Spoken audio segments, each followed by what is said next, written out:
Knittiers, welcome to the first Sunday of Advent podcast. This is the Knitty McPurly podcast. I am your host, Devin Ventry. You can find me online at KnittyMcPurly.com. I'm Knitty McPurly on Instagram, and if you want to email me, I am Devin at KnittyMcPurly.com. And today I am drinking out of my Texas mug. Can I tap it a little bit more? I don't want to spill coffee on myself. It's shaped like Texas. Thanks, Amy. A lot of people named Amy send me mugs. So sweet. I actually had to dig for Texas because I felt like it was time, and it's red, white, and blue, which is very patriotic, and I believe the colors of the Texas flag. Am I right? It would make sense, wouldn't it? The one with the big star? I think so. It is the first Sunday of Advent. I had some people ask me, like, when does Advent start? And in the church year, it starts today on the first Sunday of Advent. But typically we start at December 1st so that we can do our 24 days of Advent counting down. So the Knitty McPurly Advent calendar started, and all the Advent calendars started on December 1st. It is super dreary outside. I'm in front of this window, and luckily I have some lights because there is no sun. It's just pure winter drear out there.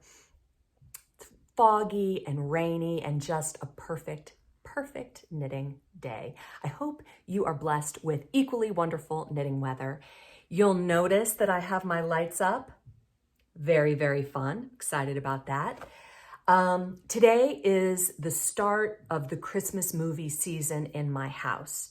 So we're watching Christmas movies this afternoon, and hopefully every Sunday afternoon through Christmas, plus Christmas Day, which I think is a Monday this year. Pretty sure Christmas Day is a Monday.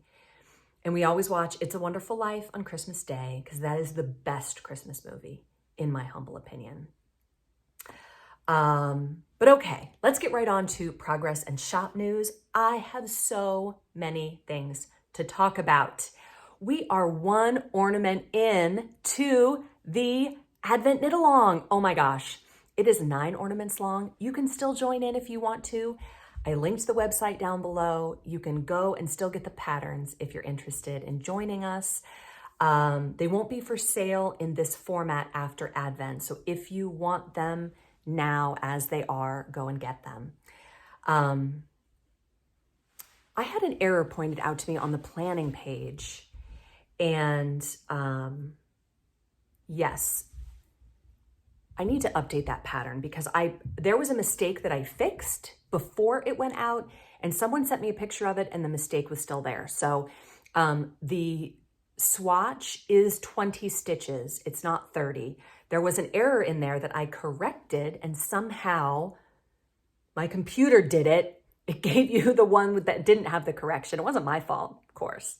Never my fault. The computer made this error where it sent you the wrong one. But it is 20 stitches wide, and the right side is the knit side, not the purl side. Anyway, so there was that. And then like 3% of the people who bought an Advent calendar had a problem with their download, and they sent me an email. And I said to my husband, I'm like, if everyone had a problem, that makes sense to me. Like, I made a mistake somewhere, everyone had a problem. But when 3% of the people say, I can't download my patterns, or people sent me very helpful screenshots. It is really helpful to me if when something doesn't work, you send me a screenshot so I can see what that looked like, that said the file is corrupted or whatever, we're unable to download it. And so I said to my husband, because I'm not a computer person, my brain doesn't work that way. Artist brain, not computer brain. But my husband's brain is total computer brain. So I said, why is this happening? And he said, it's possible that antivirus software stopped the messages and messed with them. And I said, but I didn't put any viruses in it. Why are they being stopped? Because they don't have any viruses, I promise. And he said, sometimes it's a false positive. It detects a virus when there isn't one. So antivirus software can mess with stuff, and then when it gets to you, it's messed up. So if that happens, And then whenever that has happened, the person has sent me an email and I resend the patterns just as an attachment to an email. And the antivirus software is fine with that. There's something about the fulfilling of that zip file that it doesn't like. So if it goes for you and it's great, just thank the computer gods. They smiled on you today. And if you have a problem, just send me an email and I'll email them to you. If it takes me a little while, it's because there is a kid writing a paper at the computer and I can't get to it. So as soon as I can get to it, I will send those on to you. We're a professional operation here at Knitty McPurly. This is where we live, folks. It's all real, keeping it real.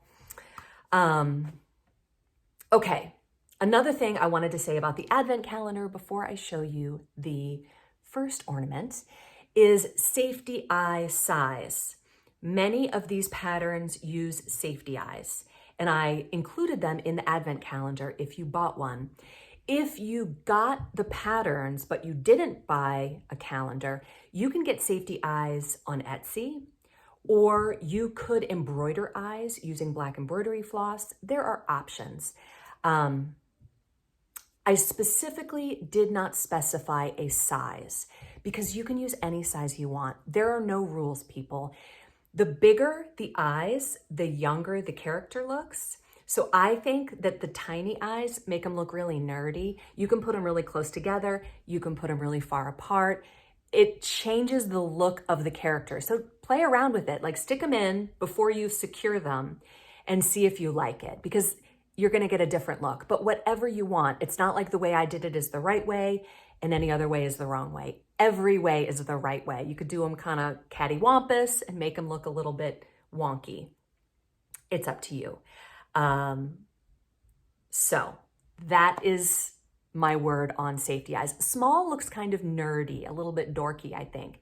And big looks kind of sweet and sappy. So, you know, again, close together, far apart, cattywampus, whatever you want. So, spoiler alert, which honestly, I'm putting them on Instagram too. I feel like as soon as that ornament comes up, I'm gonna put them on Instagram. Don't click on my stories if you don't wanna see them. Same here with the podcast. I'm going to be showing them as we go. So do you remember when I said it needed to have an octopus? It needed to have an octopus. And this is the most complicated ornament because it's the first one. As we get closer to Christmas, we tend to get more and more stressed and busy. So I started off with the most difficult one and they get simpler as you go. But this was the one with the highest failure rate on the design end. I failed a lot before I finally landed on the cutest octopus. Oh my gosh, look at the suckers. I am so excited to be showing you this. These are the suckers. And yes, they are baubles. I had a lovely knitter message me yesterday and say, I am no longer afraid of baubles. So if you have a bauble fear, go knit yourself an octopus. And once you have done 8 tentacles with 6 baubles each, that's 48 baubles, friends, in case you want to do the math. Oh my gosh, isn't he so cute? So this pattern links to several tutorial videos over on Instagram, and you can see my very first octopus. So this is the Morel and Bosque colorway, and I just knit him out of scraps because before I could dye the yarn, I had to design the thing. So I have him showing up in my tutorial videos, and I tried them both a couple ways, where I gave them a face or some eyelashes. There's a lot of things you can do here that just make him really fun, but I think he's a little bit floppier. I think the suckers are just my favorite part. Isn't it so cute? So I forgot to attach the loops, but I will do that. Or maybe I'll just set them in there. Oh my gosh, they're so cute. You can just set them on there. Yay! I'm so excited. I love this tiny tree so much. It has flocking. I got it from Hobby Lobby in case you're interested. And it lights up, but it's got this button that you push to light it up. So I've added these extra lights. Like, what am I supposed to do? Just sit here and hold the button down? Do you see those extra lights there? I don't know. I don't know how it works. I can't figure it out. But anyway, yay, I love it. I am so excited. So next week we'll have a couple of ornaments to show because we'll have a few that happen this week. Oh, so the first 2 days we're knitting the whole octopus, and the third day is the cheeks. And you might say, well, geez, Devin, I've got this 10-gram skein. What am I gonna do? Well, you're gonna pop that one back in its box and save it for future ornaments. Oh my gosh. Yay. Okay. So another thing that happened that I meant to tell you about last week, but it went out of my mind, is that I had a visitor, a knitting visitor to my house, to Knitty McPurly headquarters. Do you guys follow Liz of Kingdom Fleece and Fiberworks on Instagram? Hi, Liz. Liz is wonderful. She lives up in Vermont, and she has a daughter who's about Gigi's age, and they have been pen pals for a little bit. And she said, you know, I'm going to be passing by your way around Thanksgiving. Do you want to like meet up, maybe a bookstore or whatever? And I was like, Liz, why don't you just come to my house? That would be simpler. And so she and her daughter came and visited me at my house. We forgot to take a picture. We really should have done that. But that was so fun. I loved it. What did we talk about? She has a fiber mill and she lives in Vermont, and she and her husband like tap trees and get the sap out and then boil it and make syrup. And so she gave me some syrup, and it's amazing. She was like, have you ever had real Vermont maple syrup? I'm like, I've had like the Costco one, you know? And she said, oh, well, you're in for a treat then because it is extra special. And it is. The next day I was like, waffles for dinner. It was so, so fun. It is great to meet people. I love meeting knitters. It was so much fun. And speaking of meeting knitters, my Christy Glass interview went up on YouTube. If you haven't seen it yet, hop on over to Christy's channel and you can see about 20 minutes of the interview is on YouTube and the rest of it is on Patreon.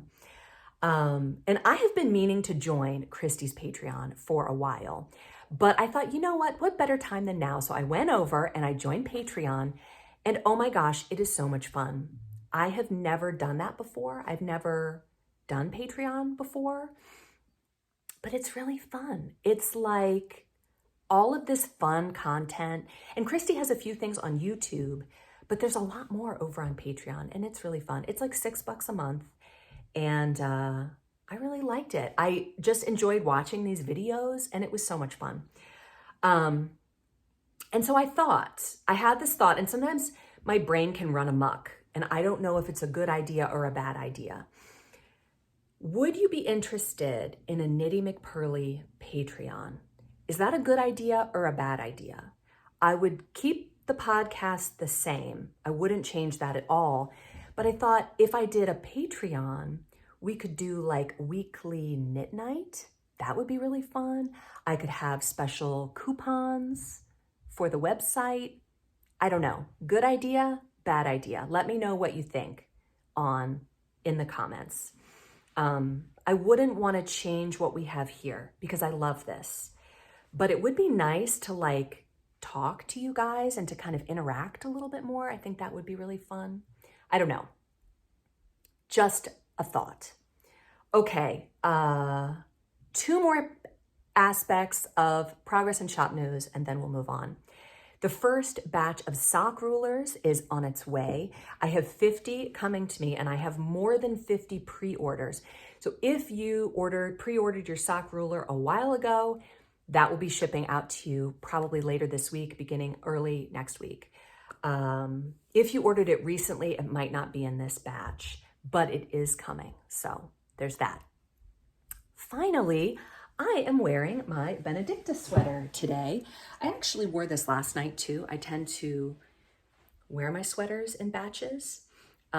It's kind of fitted in through the middle, and I have a couple pair of pants that are very flowy, and I like a more fitted top with a flowy pair of pants, just because it's not too much tight or too much baggy. But this is a Benedicta that I made using, this is the Brass Tacks colorway from 29 Bridges Studio.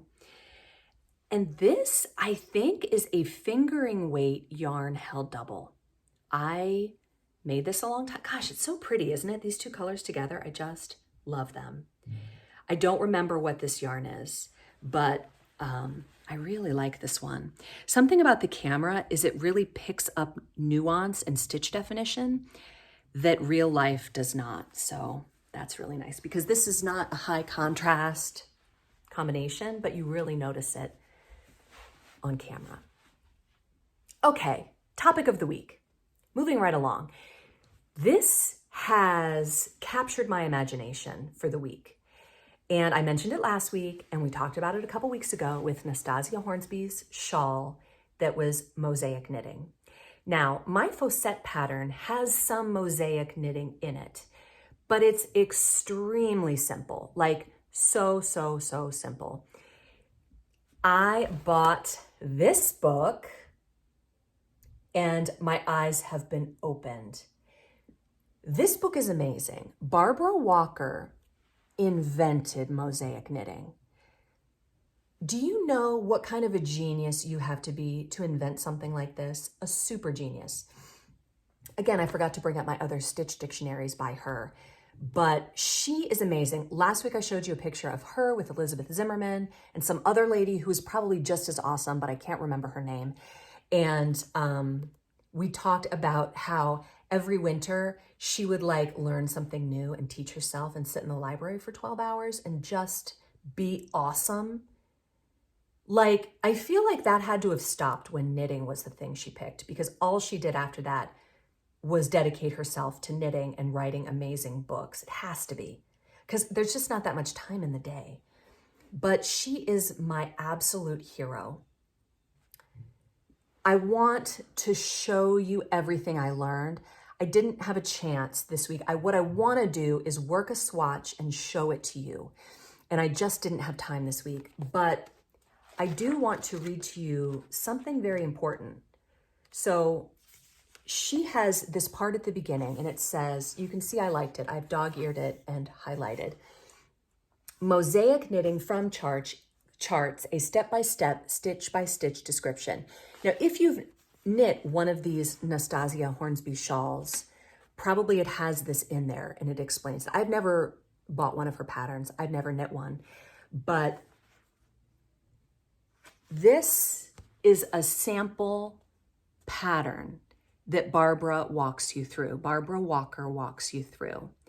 And when you are knitting flat, so you can see, it's flipped on here. You can see both rows 1 and 2 are the same row. So what you do is the stitch that you knit first, it shows you the color. So everything is in terms of black and white. One of your colors you designate as black and the other one you designate as white. And you alternate them up as you start on the right side. So the color that you work on the first row is, in this case, black. And then on the whites, you're gonna slip it because that's the other color. And then you're gonna knit the blacks. Now, when you get to the end of that row, you're gonna turn back and you don't even need to look at the chart anymore. All you're gonna do is look at your knitting. And the color that you're holding, that's the one that you use. Like if you come to a black stitch and you're holding black yarn, you purl it if you're on the back. And she shows, this is actually garter stitch here. You can work mosaic and garter stitch.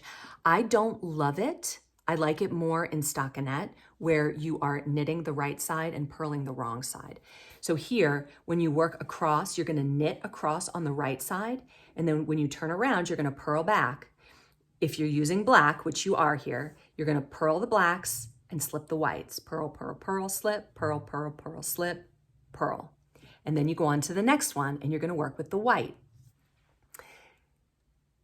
It's a little bit of a mental shift because when you get to the white, you're gonna knit the whites and slip the blacks. And your first instinct when you see that is, oh my gosh, that's so confusing. Because on this row, you're knitting the black and slipping the white. So I'm gonna be confused, but you're not. Once you get into that pattern, it's very intuitive. Your brain just knows, I'm knitting, I'm working with the white, so that's what I do on this row, or I'm working with the black, so that's what I do on this row. It's extremely intuitive. And she says, and this is what I highlighted here, on every right side row that begins with a black square, you knit all the black stitches and slip all the white stitches, purlwise with yarn and back. And what that means is you just slip it. I have patterns that say slip the stitch, and people will say to me, well, how do I slip it? You just slip it. You just take it from one needle to the other. If you are doing it knitwise, you're changing the orientation of that stitch and you are twisting it. That is something that needs to be noted, that you're doing something other than just moving it over. You're twisting it or whatever. If you're doing that, if you're bringing the yarn to the front, if you're doing anything other than just moving it over, then you need to note it. But it is helpful to say, slip it purlwise with yarn and back, which basically just means slip it. On every right side row that begins with a white square, you knit all the white stitches and slip all the black stitches purlwise with yarn and back. So it's exactly the same, only the other yarn. Sounds confusing, but it's not. So this beginning part, I highly recommend this book if you have any interest. It's amazing. She's a genius. She wrote it in the 80s? No, 76. She wrote this in 1976. Try not to get the glare. And oh my gosh, it's just so amazing. You can see that I just loved it. Yeah, so before you start working your pattern, like if this is our example, and in this like beginning chapter, she goes through this particular example and she's like, I want you to do this to practice it. But before you can work this, see my row 1 starts with a black. You're gonna work a row in white, just a regular row in white, so that when you slip, you have white. So let's say you're working something that doesn't have like any ribbing or whatever. If you're working ribbing, then you need a white row and then you start working this so that when you slip it, you get white. If you're not doing that, you just cast on in white. Does that make sense? So that when you slip it, there's your white. Yeah, and she said, and I read this carefully before I started doing it. She said, on every wrong side row, you just ignore the chart. You just pay attention to the knitting and you work the stitches that are in the color you're using and you slip the other ones. To work the wrong side row, still using black, you knit or purl, if you're doing stockinette, the same black stitches again and slip the same white stitches again. Yeah, so she has detailed directions. Oh, yes. So before I get into more about what I want to say about Barbara Walker and this book, I started a design. Remember I talked about it a little bit last week? Well, I started designing it and it's amazing, but I'm not ready to show it yet. And the reason is because whenever I show something, people get really excited about it. And that's stressful because I want to have it for you right now and I don't. It's going to take a little time. I planned it out carefully and I'm now knitting it. And a lot of times I don't do that. Sometimes I'll design on the needles and I will come up with stuff as I go. But for this particular design, I have planned it carefully and I'm now knitting it. And it's amazing and I'm so excited. And yes, it's mosaic and it's got things in it I've never done before. So don't get excited. I will show it to you when I'm ready, but I'm not ready yet. So it might not necessarily be when it's done, but at some point. Okay, now, when you look at the front of this book, you might see some things that make you feel weird, like this. Does this make you feel weird? So she wrote about that. And I actually decided that I wanted to talk about it before she even wrote about this. But she said, designs for mosaic knitting tend to show a rectilinear geography. I'm sorry, gosh, I'm having a brain-mouth malfunction sort of day. Geometry. So you'll notice that they are very angular, right? Due to the fundamental nature of this technique. Unlike cable knitting, which usually forms curves or lace knitting, which usually forms diagonal lines, the mosaic fabric is constructed of double rows that run straight across and slip stitches that run straight up. Therefore, diagonal lines are suggested by stair steps, and most patterns are based on a simple vertical horizontal motif, such as the square, the cross, the right angle, the fret or Greek key design, the filfot, gammadion, or swastika.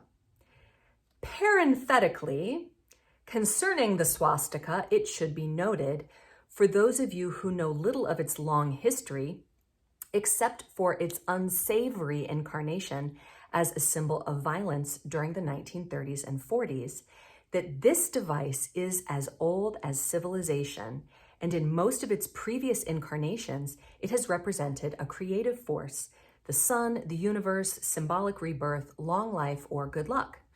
It has been found on some of the oldest artifacts known from Inca textiles to relics of Babylon and Troy.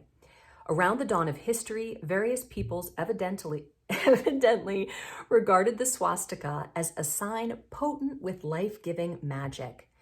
But aside from that, it's a motif that lends itself to endless development in all sorts of rectilinear designs. And so you will see it, sometimes only after careful searching, embedded in a number of mosaic patterns. And I actually researched this. I don't even know if I still have this up on my device. Yes, I do. And this is an article from the BBC called How the World Loved the Swastika Until Hitler Stole It. So, you know, the incarnation of the swastika as the main image of Nazi Germany is just so unfortunate because it is as old as time. When I was in 8th grade, my social studies class took a trip to Washington, D.C., and I lived in Ohio at this point, so it was a long bus ride to D.C., and we got to go into, I'm pretty sure it was the Capitol building. I'm remembering back to 14-year-old me, and I'm pretty sure it was the Capitol building, and the chairs in there are covered in swastikas. And I remember being like,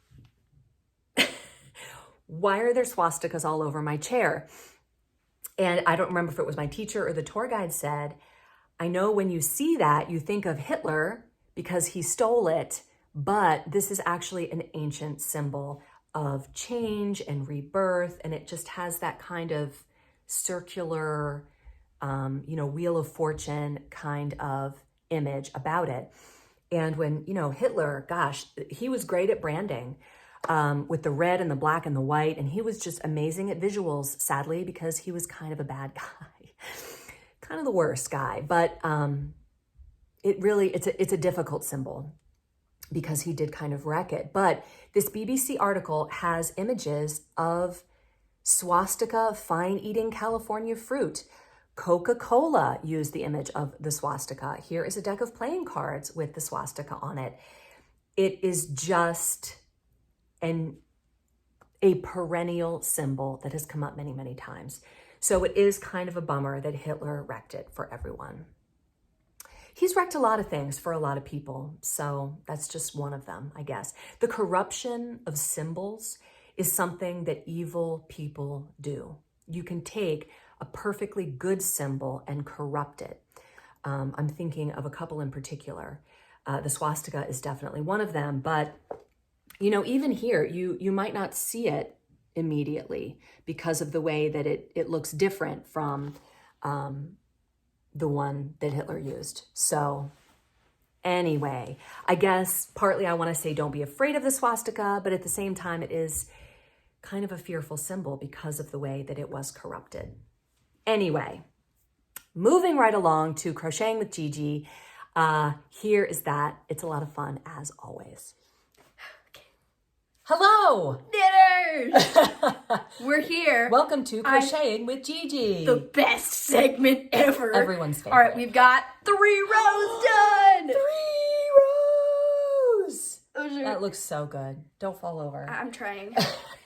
As you can tell, I look beautiful. So, you know what? After Mass, everyone kind of rushes to put their jammies on, and I have to stay in my regular clothes. Yeah, but after this, she doesn't look this nice. No, but honestly, my regular clothes are pretty comfortable. I really kind of feel like I'm in my jammies right now. Okay, it's so Rapunzel. I love it. And Gigi actually has to pretty much stop knitting this right now. Because I ran out of the dark pink. Yeah, and I went to Hobby Lobby last night to get more, and they're still out from when we bought all their yarn the last time. We did buy every skein that they had. But that was like 3 weeks ago. They should have restocked. We're making blankets, people. Get on it. Exactly. My snap was better. I don't know why. Oh, you did it. Oh, I win. Oh, later today we're watching the Lego Batman movie. Not a Christmas movie, technically, but it eases you into the movies. And then after that, we're either going to watch I have the whole section Grinch. of that memorized. I'm a night stalking, crime-fighting vigilante and a heavy metal rapping machine. I don't feel anything emotionally except for rage. If you disagree with that, then you're crazy. Good night, Alfred. I've seen that movie way too many times. That is way too many times. Way too many times. So what are you going to work on while you don't have... Oh, I'm just going to keep making the flowers. How many can you do before you run out? Probably a lot. Oh, good. Because I've got a lot of yellow, which means that's going to save me. But you have 3. So this feels like half a blanket. Because this is pretty good size. No, I want a huge blanket. Okay. Oh, we're also thinking, did we tell you about the backing? Yes, and somebody had a good suggestion. I'm going to read it on the comments, but she said you should use the minky fabric. Do you remember that fabric when I made you a blanket when you were a baby that had tags on it? The tag blanket! Okay, that is if you have a baby, the tag blanket is they're so interesting. I had favorite tags. It would keep me interested for hours. That's why I napped until kindergarten. Because I had tags. You did. But do you remember what that blanket was made of? That minky fabric? Yes. That. I love that fabric. She's my mini-me. You're like exactly like me. I know. It's the greatest achievement of my life. Oh, that's so sweet. I know. And when I'm around people who are the opposite of mom, I turn into mom even more. People who are kind of grumpy. People who are kind of grumpy and angry. I'm like, what's up? We know some people like that. We know some people. Or like, my little cousin, she's always like, we're not twins. And I'm like, but we both have hair, so we're twins. It annoys her so much, and it just brings me more joy. That's awesome. Yeah. All right, Gigi. I love annoying people with my joy. Bye. All right, the section that I forgot last week is the comment section. I apologize for that. Some wonderful comments that people left me last week. The first one is from Ruth Ann. Hi, Ruth Ann. Ruth Ann is test knitter extraordinaire and just all around cheerful and wonderful person. She said, oh, that sock. I am still laughing. That was a great story from last week, the stocking. And last week when I read the story, my computer wasn't showing me the end. And she went on to say, which I found later, that the stocking has just become a joke every Christmas where they kind of just see how many presents they can fit in it. So that's awesome. Like, oh my gosh, so good. And Ruth Ann says, okay, so your sweater is gorgeous. Gigi's blanket is so beautiful. Thank you for sharing. Love her excitement. I got my yarn and it is so soft and pretty. Thank you for the sale. I even got a chapstick. I used it and it felt so good on my chapped lips. So later I went to use it and it was missing. Oh no, what did that pup do? Do you remember what, I don't know, did I tell you about this? Ruth Ann's dog chewed her needles with the knitting on it. So she had to go to the store and buy a new needle so that she could continue the sweater. It's like this pup has got it out for me. She was doing, I think it was the Audrey knit along. Was that the one? Or maybe the Diggory knit along? Oh my gosh. So the dog did it. The dog chewed it up and it's gone. What a sad story. I am so sorry, Ruth Ann. That is such a bummer. Have a nice Advent and I can't wait to start the knit along. Have a wonderful week. Ugh, such a bummer, those darn dogs. Olya said, so funny, my kids would want this for their stocking too. I just had a conversation this morning with a young lady at my church who is working on her first knitting project, a scarf. That's a great thing to do for your first project. When I mentioned to her that I like to knit as well and knit socks, she immediately was wondering if she should have started on socks as her first project, since they are smaller and the scarf is taking too long. Oh, isn't she sweet? I told her that socks probably are not the best first project to learn to knit. It seems like a lot of people like the idea of knitting socks. I agree. Socks are not a good first project. There are just too many things going on in there. It's small yarn. It's just too many things. Best first project, in my humble opinion, is either a scarf or some other rectangular thing so that you can knit garter stitch back and forth where you're knitting every stitch. Alternatively, a hat, a very simple roll brim hat, is a good first project because you're knitting and you're going around and around. It is important, I think, for the knitter to understand the difference of why I'm always knitting and the scarf has this bumpy texture while the hat is nice and flat. Because when, obviously when you're working in the round, you're knitting every stitch and the purl side is always to the inside of the work. But either one of those is a good place to start. Ilbilki, I'm saying that, I don't even know what that is, 7339 says, fun fact, I am related to James K. Polk. Gigi's blanket is so pretty. She needs to back it with Minky. I used it on the back of a knitted blanket that I did. It's fuzzy and polyester so that if the yarn is acrylic, it won't shrink. That is so smart because flannel is cotton and you would need to pre-shrink it. But Minky is a great suggestion. I love that. Gigi and I talked about that blanket that I made for her. Honestly, I can't remember if I made it or if I bought it on Etsy. I definitely made a taggy blanket, but I don't know if I made that as a gift or if that was Gigi's. I wonder where that is. We probably still have it, but that is a great suggestion. Fun fact, I am distantly related to Calhoun, John C. Calhoun. I think he was vice president and not a great guy, I think. So whatever, but fun that you're related to James K. Polk. A lot of us are distantly related to these founding fathers. Interesting. Annette Cheney said, I won. Thank you so much. I feel so blessed today. When I was little, some people at church started calling me Mini Net. They said it was the name of the nets that the fishermen used in the Bible. So I use it for my online name. And her name is Annette, and they called her Mini Net. I love it. That's so cute. Thank you again. I also think either fleece or flannel would work for Gigi's blanket. The fleece comes wider on a bolt, so you might not have to piece it. That's a good idea. Fleece is a good option, and that's also polyester. So we'll probably have to see what we can find. All good comments. Thank you so much, wonderful knitters. Okay, knitting fantasies. My top pick for knitting fantasies, if you are in the mood for a fun pattern, is of course my Advent knit along. Did I mention that you can get this over on the website? You can go pick it up if you want to knit along with us. But in case you wanted to do something different, I did find this adorable hat pattern on Etsy. It is the Simple Kitten or Fox Beanie. Comes in 5 sizes, and it is knit in worsted weight, but there is a note from the designer. The designer is Flaxy Planet, and this is a $4 pattern. For a 5-size hat, that's a great deal. And when I pulled it up on Etsy, it said, this pattern is hot, so lots of people must be knitting it right now. You can knit it flat or in the round. That's kind of impressive. She said, please note, image of the baby in the beanie presents the correct fit. Do you see how fitted it is? I think, based on some of the flat pictures, that you just knit it and then you 3 needle bind off the top, or maybe it's a Kitchener, I'm not sure.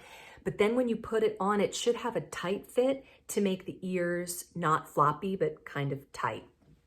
She said, there shouldn't be any loose on top or the ears won't look good. If you don't like this look, then you can size it up if you want it to be a little slouchier. At the time the pattern was written, she says, the drops yarn was thicker than other brands of worsted weight yarn. So after 2020, all brands, including drops, produced thinner yarn. So especially if you substitute yarn, check your gauge before knitting and the gauge of your finished hat. So don't post negative reviews about the hat being too small. A lot of people knitted too big of hats because they were following reviews of not professional knitters. But it really does depend. Like if you need a certain fit, you do want to swatch. I, like you, don't want to swatch for projects that aren't a sweater. But if you're going for fit or size or just overall gauge, you're going to want to swatch. The advent calendar came with directions for a swatch because I didn't want you to run out of yarn. You're really not in danger of doing that, but I did that at the beginning because I just wanted to be sure that you would have enough yarn to do your ornament, mainly because I was working with 10 grams and I wanted just to be sure that when I dyed it up, it would work. And you get a cute little mug rug in the end. So, okay. Moving right along to, so here's what happened. Let's see, navigated away from it, and now I need to find it again.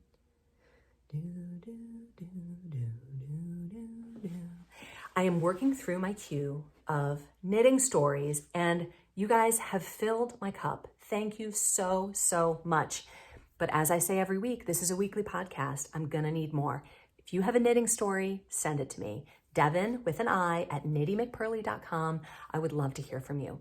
If you write me a really sweet, thoughtful message, it will sit there because I feel that I need to respond with something equally thoughtful and sweet. And apparently that takes months.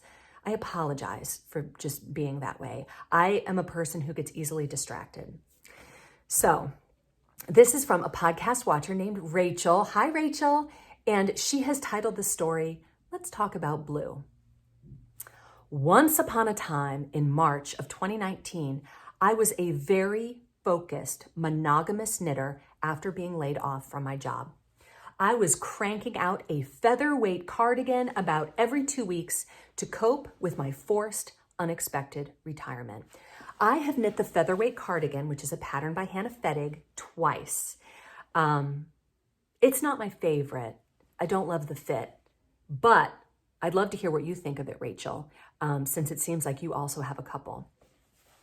Rachel says, fast forward a few years and the need to knit cardigans started to be interspersed with the desire to knit shawls, hats, cowls, and fingerless mitts as my attention span became shorter and a bit more relaxed. At the present time, I have about 13 projects on my needles in various states of progress. 7 of these projects are being knit with blue yarn by various dyers. That's right, somehow on God's green earth, I have 7 blue projects going. 1 pullover, 3 cardigans, a shawl, a scarf, and a second lace ribbon stole. I have no idea how this happened, as normally I like to knit with a variety of colors, but somehow I have 7 blue projects going at the same time. 1 is speckled, 3 are tonal, and 3 are variegated. 6 of them are my own fault, but the most recent cast on is a cardigan my mom commissioned me to make for her sister in, you guessed it, blue. And I'm trying to knit on it like mad in a valiant attempt to have it done before my aunt flies back to Texas early in November. So you can see how long this has been sitting in my inbox. Did you get it done, Rachel? Oh my gosh, send me a picture. Thankfully, the shawl, the scarf, a cardigan for me, which just needs sleeves but has been in timeout since May, and the cardigan for my aunt are nearing completion. The pullover, the 3rd cardigan, and the lace ribbon stole are kind of on pause as I haven't felt like knitting on them. And Rachel here brings up a good point. I had another knitter message me today and say, gosh, I'm going so slow because I have so many projects going. And I think that this is fine. I think that we should just say, you can have as many projects going as you want because sometimes you feel like working on different things. I tend to have at least a couple going at any given time in various stages of timeout. And I am going to give you permission to do this. This is fine. Rachel says, in the picture, clockwise from the left are the Weekender pullover by Andrea Mowry for my oldest daughter, the Kyler shawl by Isabel Kramer, No idea who this is for, but just had the urge to knit it for the 4th time. It must be an awesome pattern. A second lace ribbon stole designed by me for my mom, maybe for Mother's Day next year. And a Ziggy cardigan by Justina Lorkowska for my aunt. As a side note, I pretty much only use signature needles and was heartbroken when I learned that they were closing permanently. It's like a painter finding out that their favorite brand of paintbrush will never again be available. Such sadness. Happy knitting, knitters. Warmly, Rachel. That is a great story, Rachel. And I think a lot of us can relate to that because you do have things that are your favorite that you tend to use more than other things. With regard to signature needles, I gotta tell you, I have been on their mailing list for a while, and you'd think I would have known that they were going out of business for that reason, but I often don't read my email. I have so many honest confessions today, but I have been like paying more attention to it since we've been talking about it. And they kept sending me these, come look at our DPNs. This is it. We're not going to make any more. Here's 15% off. And even at 15% off, I could not bring myself to spend the money on them. They have good qualities. They're so well made. I respect them. I just cannot bring myself to spend that much on a pair of needles or a set of 5 needles because I have ones that I like. And, you know, that lovely knitter sent me some of the circular ones and they are nice. I mean, super nice. But I just can't justify the cost. So that's how I feel about it. But if you love them, awesome. And if it brings you joy, and like my husband always says, like if you interface with something directly on a regular basis, that's the thing that you should splurge on. You know, you should spend the money on the thing that you are just touching in your hands for a long period of time. Don't skimp on that because that's the thing you're really going to notice. He's a tool guy. Can you tell? Anyway, thank you so much for joining me. Next week, I hope to have an example to show you of the mosaic knitting. But if you're interested, I highly recommend this book. It's amazing. It's got tons of patterns. It's basically a stitch dictionary and it's great. I really, really like it. Highly recommend. I got mine on Amazon. I feel like it was a little bit pricey, you know, like $30, but worth every penny. Totally, totally worth it. All right, knitters, I'll see you next time. Happy knitting. Bye.